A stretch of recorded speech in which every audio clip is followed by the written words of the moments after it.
नमस्कार। आज हम हिंदी भाषा के व्याकरण के बारे में पढ़ेंगे। आइए जानते हैं व्याकरण क्या है। व्याकरण सामान्य अर्थ में वह शास्त्र है जिसके द्वारा मनुष्य किसी भाषा का शुद्ध रूप से पढ़ना, लिखना, बोलना सीखता है, वह व्याकरण कहलाता है। इसका सामान्य अर्थ है व्याकरण विशेष ज्ञान, किसी भी भाषा का मूल स्वरूप क्या है, वो कैसे शब्दों का निर्माण करता है, ये व्याकरण से ही हम समझते हैं और जानकारी प्राप्त करते हैं। व्याकरण हिंदी भाषा का मानक स्वरूप प्रदान करता है। यह एक सुव्यवस्थित मानक भाषा का निर्माण करता है। व्याकरण के द्वारा ही एक मानक भाषा स्वरूप का निर्माण होता है हिंदी साहित्य में। हिंदी साहित्य में व्याकरण के नियमों से युक्त बोध रचना ही मानी जाती है। परिष्कृत भाषा का ही स्थान दिया गया है। साहित्य में व्याकरण से युक्त भाषा ही हम परिष्कृत भाषा को ही व्याकरण के दृष्टि से पढ़ते हैं। अब हम व्याकरण के परिभाषिक अर्थ को समझते हैं। व्याकरण हमें भाषा को शुद्ध रूप में लिखना, पढ़ना और बोलना सिखाता है। भाषा के सही नियमों का ज्ञान कराने वाले शास्त्र को ही हम व्याकरण कहते हैं।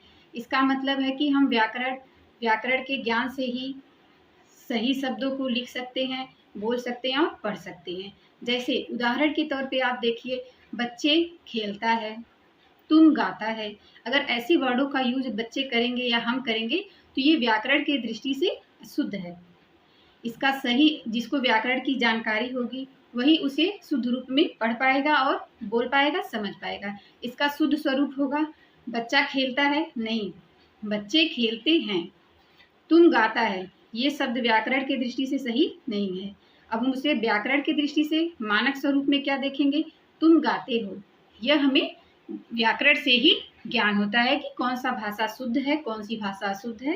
व्याकरण के मुख्यतः 4 भाग हैं। आइए इन चारों भागों के बारे में पढ़ा जाए और जानकारी प्राप्त की जाए। पहला है वर्ण विचार। इसके अंतर्गत वर्ण विचार के अंतर्गत हम क्या पढ़ेंगे आने वाली क्लास में, उसके बारे में हम थोड़ा प्रकाश डालते हैं। इसके अंतर्गत वर्ण विचार के अंतर्गत वर्णों का उच्चारण कैसे होता है, लेखन कैसे होता है, वर्ण का स्वरूप क्या है, इसके भेद क्या हैं, नियमों का अध्ययन किया जाता है वर्ण विचार के अंतर्गत। ये व्याकरण का भाषा का पहला स्वरूप है। अब दूसरा स्वरूप है शब्द विचार। शब्द विचार में शब्द का निर्माण कैसे हुआ, इसके भेद कितने हैं, स्वरूप कैसे हैं, इसका अध्ययन हम शब्द विचार के अंतर्गत करेंगे। अब हमारा तीसरा आया पद विचार। पद विचार के अंतर्गत वाक्य में प्रयुक्त शब्द ही पद कहलाते हैं। पहले हम ये देखेंगे पद कहते किसे हैं।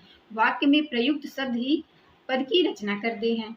पद विचार में हम पद, उसके भेद, कैसे पद का निर्माण हुआ, कैसे भेद है, कितने भेद हैं, कैसे उसका रचना होगा, क्या स्वरूप होगा, इसके बारे में हम अध्ययन करते हैं पद विचार के अंतर्गत।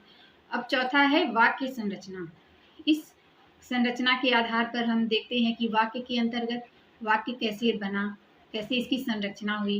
वाक्य रचना के अंतर्गत वाक्य के क्या भेद हैं, कितने भेद हैं, वाक्य क्या कहलाता है, कैसे बनता है, तथा विराम चिन्हों का भी हम अध्ययन इसके अंतर्गत करते हैं।